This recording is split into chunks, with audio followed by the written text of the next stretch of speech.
Now let us discuss the supports, the blood and nerve supply and lymphatic drainage of the uterus, and lastly the applied aspect of the uterus. So mainly the supports of the uterus. Supports of the uterus is broadly classified into primary supports.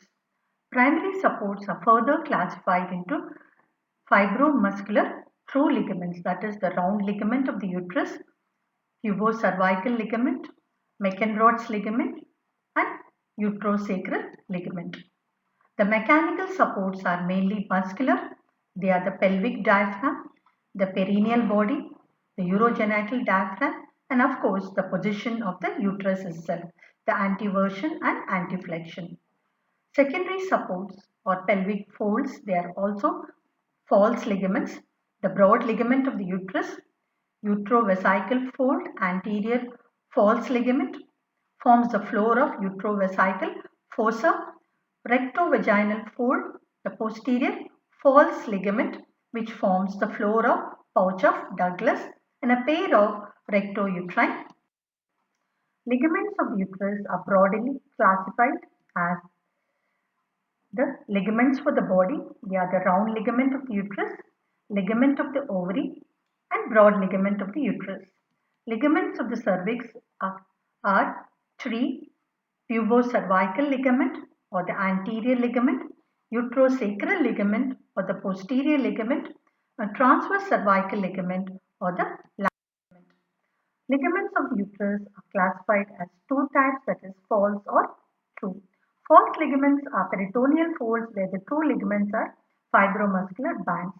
False ligaments do not provide any support to the uterus while the true ligaments provide support to the uterus. So true ligaments are fibromuscular. We have the round ligament of the uterus. Then we have the transverse cervical ligament or lateral ligament. It's also known as the cardinal ligament of the uterus or McEnroth's ligament.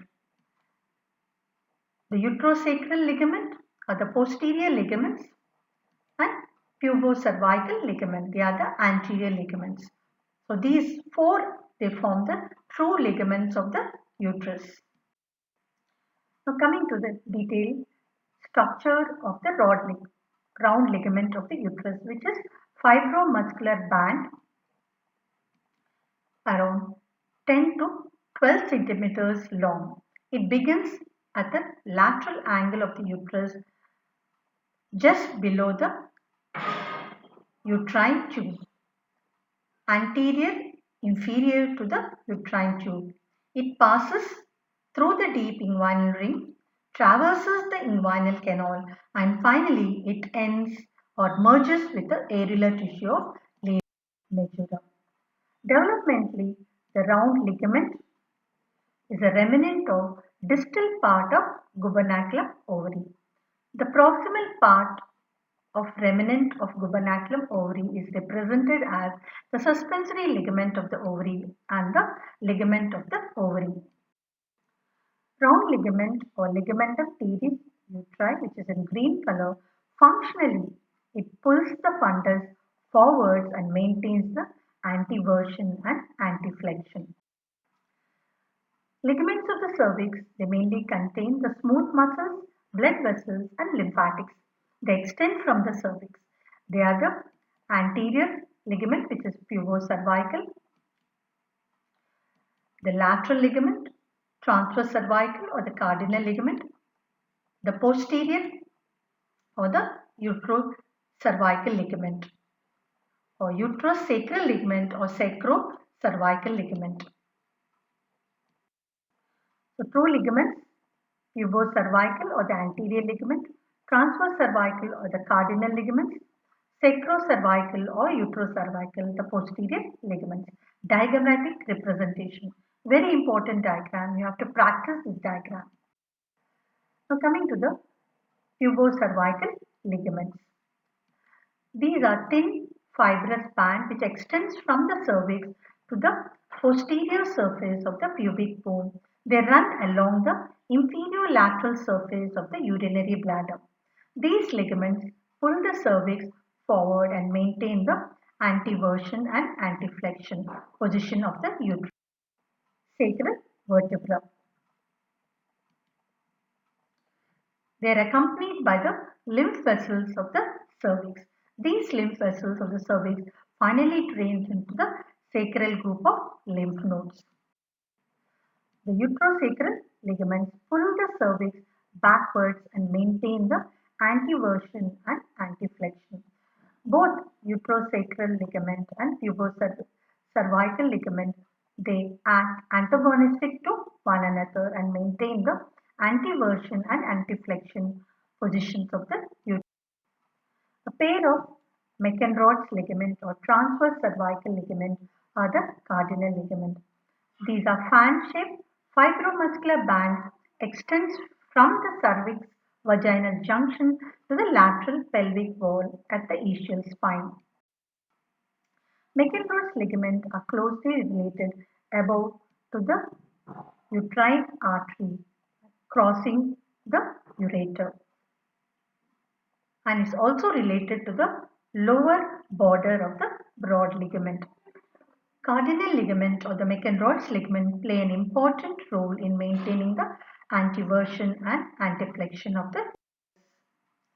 Coming to the other important primary supports which are mainly muscular. One is the pelvic diaphragm. Pelvic diaphragm is predominantly formed by the levator ani and the coccygeus muscle. The perineal body, the fibromuscular body, which gives rise to most of the muscles of the anal triangle and urogenital triangle and urogenital diaphragm. The levator ani muscle, which forms the pelvic floor, it separates the pelvis from the perineum. It mainly forms a pelvic diaphragm, and this pelvic diaphragm is traversed by the urethra, the vagina, and the rectum. So this three apertures which is present between the right and the left part of the pelvic diaphragm is known as visceral outlet of the pelvic diaphragm. Through this visceral outlet, before backwards is the urethra, the vagina, and the rectum. And this pelvic diaphragm supports other pelvic organs in addition to the uterus. Uterine axis, which maintains by the anteversion and anteflexion, is the usual position of the uterus, which also responsible for maintaining the position of the uterus. Supports of the uterus, that is the ligaments of the cervix, which is the transverse cervical ligament, uterosacral and pubocervical ligament. In addition to it, the round ligament of the uterus, they maintain the anteversion and anteflexion position of the uterus. Uterine prolapse is mainly due to the downward displacement of the uterus due to the damage of the ligaments of the uterus and the cervix, and also damage either to the pelvic diaphragm, urogenital diaphragm, or the perineal body. Coming to the false ligaments are the utero-vesical fold. So it is between the uterus and the urinary bladder. It is the anterior false ligament that is mainly the reflection of the peritoneum from the anterior surface of the body to the superior surface of the bladder. It forms the floor for the vesico-uterine pouch. The second one is a recto-uterine folds. These are a pair of recto-uterine folds which extend from the cervix to the rectum. They contain the uterosacral ligament and they form the lateral boundaries of the recto-uterine pouch or the pouch of Douglas. Rectovaginal fold is a posterior false ligament. It's a reflection of peritoneum from the posterior fornix of vagina to the anterior surface of the rectum, and it forms the floor for the pouch of Douglas. So we have the utero-vesical fold forms a floor for the vesico-uterine pouch. Similarly, the recto-vaginal fold forms a floor for the pouch of Douglas. Coming to the other important fold, peritoneal fold, that is a broad ligament. The uterosacral ligaments pull the cervix backwards and maintain the anteversion and anteflexion. Both uterosacral ligament and pubocervical ligament, they act antagonistic to one another and maintain the anteversion and anteflexion positions of the uterus.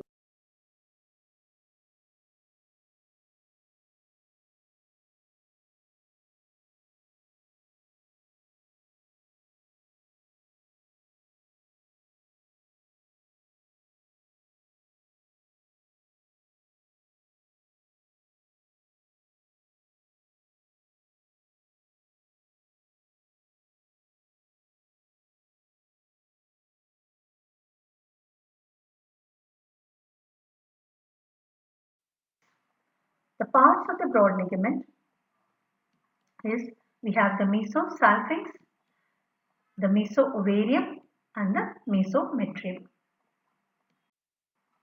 A pair of McEnroth's ligament or transverse cervical ligament are the cardinal ligament.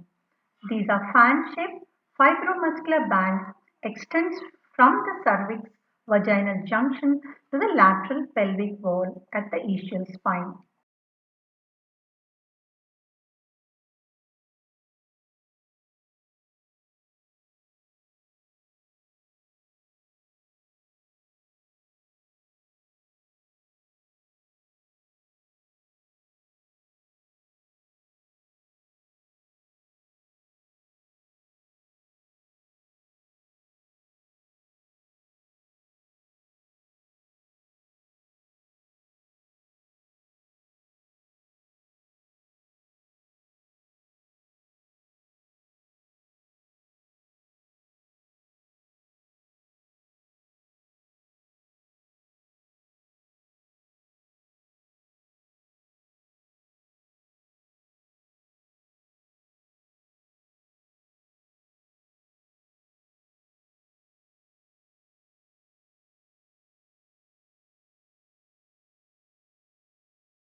So broad ligament or ligamentum latum uteri of the uterus are the lateral peritoneal folds.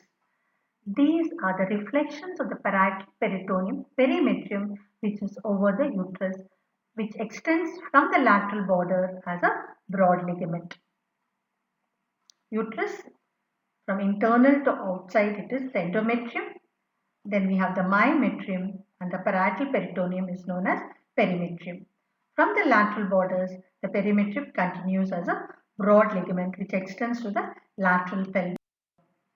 So we can see the broad ligament which attaches the uterus lateral margins to the lateral pelvic wall.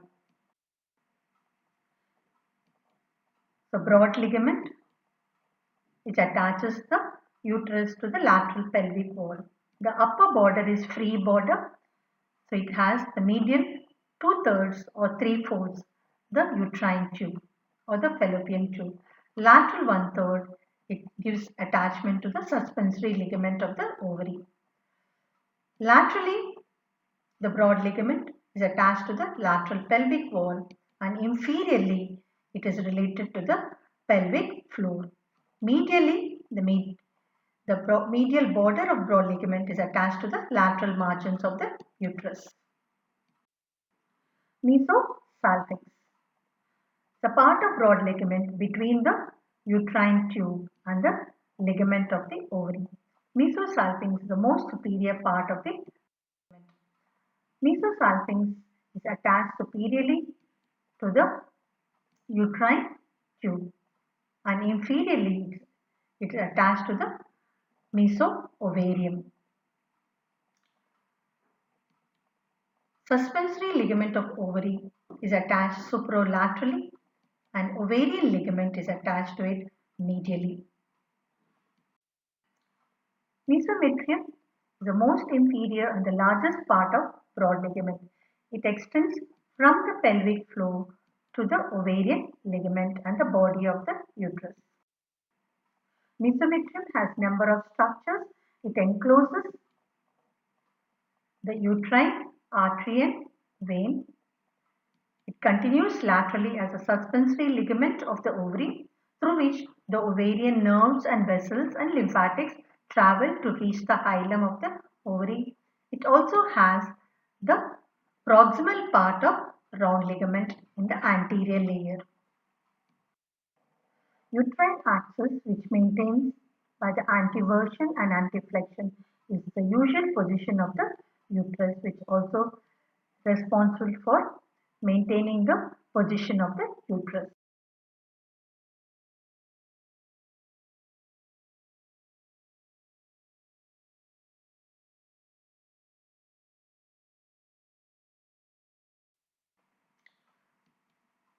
Mesoovarium acts as a hilum of the ovary, carrying the ovarian vessels and the nerves. A pair of McEnroe's ligament or transverse cervical ligament are the cardinal ligament. These are fan-shaped fibromuscular bands extends from the cervix vaginal junction suspensory ligament of the ovary, or it's also known as the infundibulopelvic ligament. It's a part of broad ligament which extends between the ovary and the infundibulum of the uterine tube to the lateral wall of the pelvis, through which the blood vessels of the ovary enter and leave, along with the nerve plexus and the lymphatics. Infundibulopelvic ligament or the suspensory ligament is also a part of gubernaculum ovary.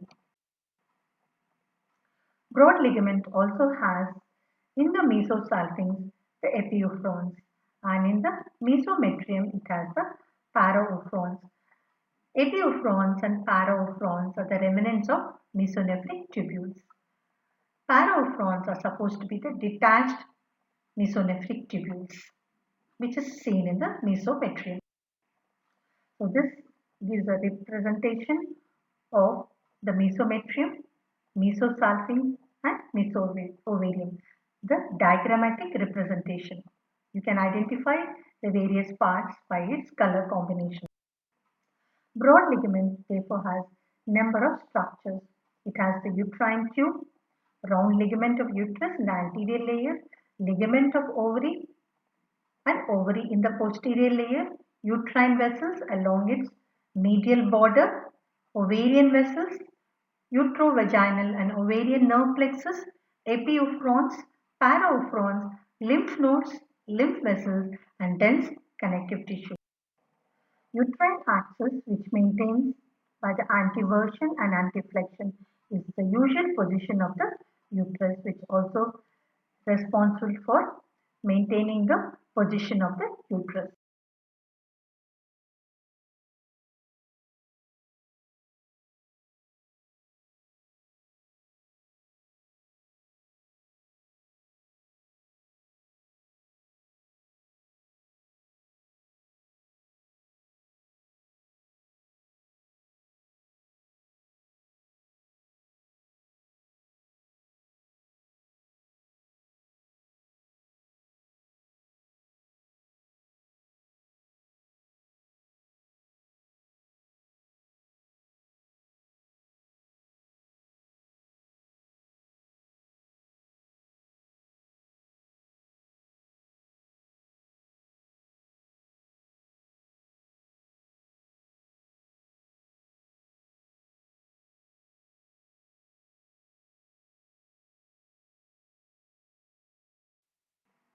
Coming to the arterial supply of the uterus. The uterus is supplied by two uterine arteries and partly by the ovarian arteries. The uterine arteries are the branches of the anterior division of internal iliac arteries. These arteries are tortuous arteries which cross the ureter from above. They run along the fornix of the vagina then along the lateral margin of the cervix and ascend along the lateral border of the uterus in the broad ligament. Finally end as anastomoting with the ovarian arteries. Ovarian arteries are the branches of abdominal aorta which arises at the level of L1. Venous drainage is corresponding to the arteries, the uterine arteries and the vaginal arteries finally drain into the internal iliac veins. Ovarian arteries that drain into the inferior vena cava. Right drains into the inferior vena cava. Left drains into the left renal vein which drains into the inferior vena cava. So vascular supply includes the vaginal arteries, the uterine arteries and the ovarian arteries. Venous drainage, they form plexus in the broad ligament and finally drain into the uterine veins which drain into the internal iliac vein. Ligaments of the cervix, they mainly contain the smooth muscles, blood vessels and lymphatics. They extend from the cervix. They are the anterior ligament which is pubocervical, the lateral ligament, transverse cervical or the cardinal ligament, the posterior or the uterocervical ligament or uterosacral ligament or sacrocervical ligament.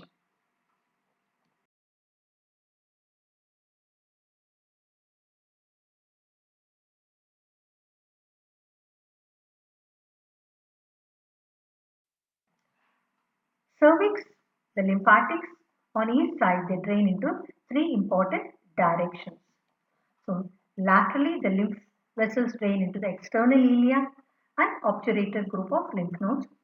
Posterior laterally, the lymph vessels drain into the internal ilia group of lymph nodes, and posteriorly, the lymph vessels drain into the sacral group of lymph nodes.